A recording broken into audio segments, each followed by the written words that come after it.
তোমার নাম কি? অভিরাম সাউ বাবু। তোমার বাড়ি কোথায়? উলুইপুর গাঁয়ে বাবু, উড়িষ্যা। বাড়িতে আছে কে? আমার দাদা আছে, বৌদি আছে, 2 ভাইপো আছে। তোমার বাড়ি যেতে হয় না? কালে ভদ্রে বাবু। আমি তো সংসার করিনি, ধান জমি আছে কিছু, দাদাই দেখে। তুমি বাড়ি গেলে বদলি দিয়ে যাবে তো? নিশ্চয়। তবে সে দরকার আমার হবে না বাবু, হলে বদলি দিয়ে যাব নিশ্চয়ই। বদলির কথা কেন উঠলো সেটা বলছি তোমায়। আমার সন্ধেবেলা একা থাকতে ভয় হয়, আমার ভূতের ভয় আছে।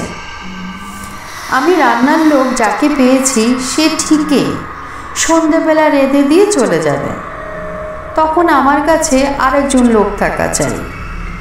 সে নিয়ে আপনি চিন্তা করবেন না বাবু, ও হয়ে যাবে। আমার নিজের মনে কোনো ভূতের ভয় নেই। ঠিক আছে অভিরাম। লোকটিকে বেশ ভালোই লাগলো শঙ্করবাবু। 40-এর কাছাকাছি বয়স, বেশ হাসি খুশি, চালাক চতুর চেহারা।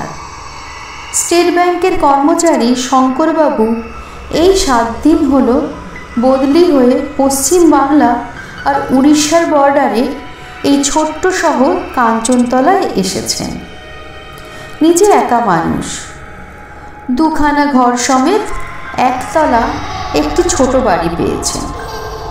তাতে তার চলে যাবে।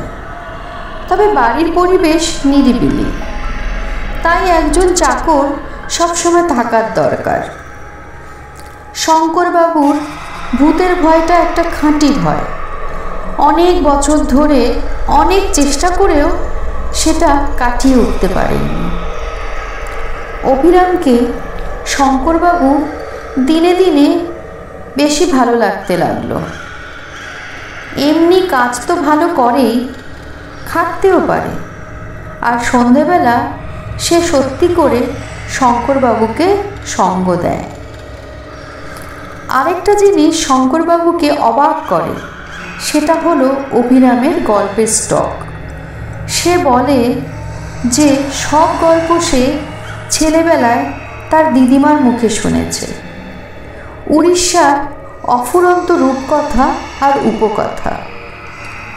অভিরাম ভূতের গল্প বলার মন্ত্রণাও শঙ্করবাবুকে দিয়েছে, কিন্তু শঙ্করবাবু তাতে আমল দেননি।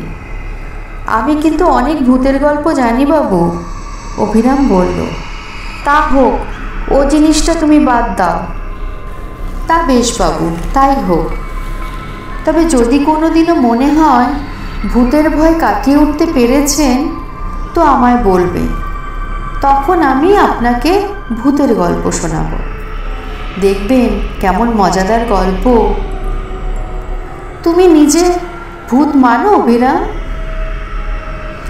আমার আর মানা না মানার কি আছে বাবু? ভূত থাকলে আছে, না থাকলে নেই, ব্যাস ফুরিয়ে গেল। তবে হ্যাঁ, ভূত মানেই যে খারাপ লোক হবে এটা আমি মানি না। ভালো ভূত হলে খেতি কি? কথা বেশি এগোলো না। এই ঘটনার 3 মাস পরে এক বর্ষাকালের সকালে অভিরাম শঙ্করবাবুর কাছে এসে বলল, বাবু, দাদার কাছ থেকে চিঠি পেয়েছি। বেশি বর্ষা হবার ফলে আমাদের ফসলের খুব ক্ষতি হয়েছে। দাদা একা সামলাতে পারছেন না। আমাকে 3-4 দিনের জন্য যেতে দিতে পারবেন বাবু? শঙ্করবাবু এই অবস্থায় না করতে পারলেন না। কিন্তু তুমি যে যাবে, লোক দিয়ে যাবে তো? নিশ্চয়ই, খুব ভালো লোক দেব। তবে সে বোধ হয় আমার মতো কথা বলতে পারবে না। তা হোক, সন্ধেবেলাটা আমাকে একটু সঙ্গ দিতে পারলেই হলো। তা খুব পারবে। আপনি যতক্ষণ না শুতে যাবেন ততক্ষণ ও আপনার কাছে থাকবে। অভিরাম চলে গেল। 3 দিন পরে শঙ্করবাবু এক পোস্টকার্ড পেলেন তার ভৃত্যের কাছ থেকে। খবর ভালো নয়, আরও 3 দিন লাগবে সামাল দিতে, তারপর অভিরাম ফিরবে। শঙ্করবাবু কি আর করেন, এদিকে বদলি চাকরটিকে তার বিশেষ পছন্দ নয়, মুখটা যেন বড় বেশি গোমরা, যদিও কাজ করে ভালোই। পরদিন সকালে রেডিওতে খবর শুনে শঙ্করবাবু স্তম্ভিত।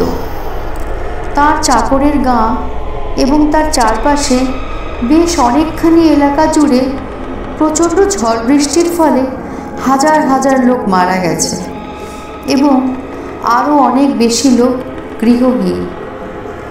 শঙ্করবাবু মাথায় হাত দিয়ে বসে পড়লেন। এই অবস্থায় কি করা উচিত তা তিনি স্থির করতে পারলেন না।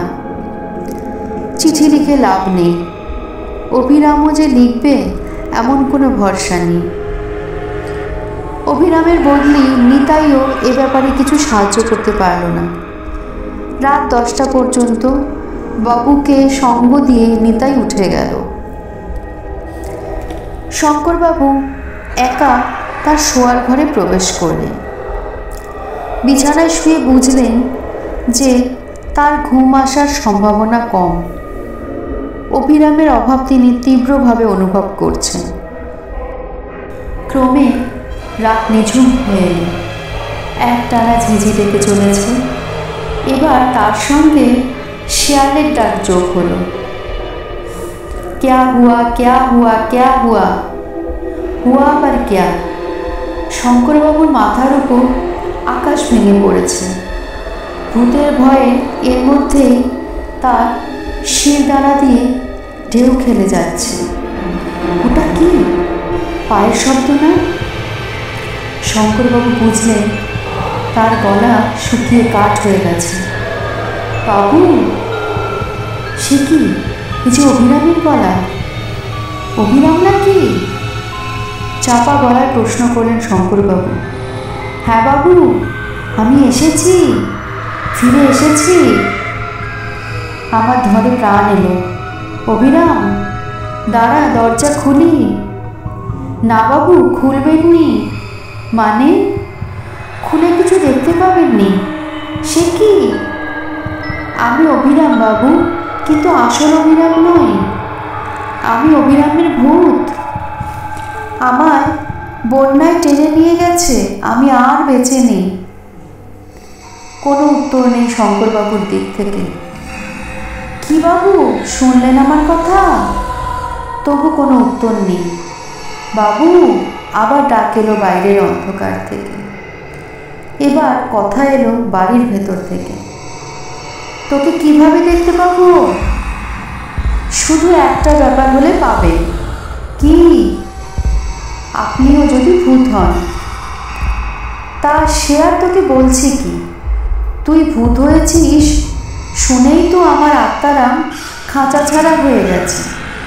আমার দেহ ওই পড়ে আছে খাটের উপর, দৃষ্টি ঘরের ছাদের উপর, দেহে প্রাণ নেই। তবে চলে আসুন বাবু, এই এলুম বলে। আমাকে গল্প শোনাতে পারবি, ভূতের গল্প? কারণ এখন আর ভয় নেই। বাকি মরণটা গল্প শুনেই কাটিয়ে দেব। কি বলিস? যা বলেছেন বাবু, যা বলেছেন।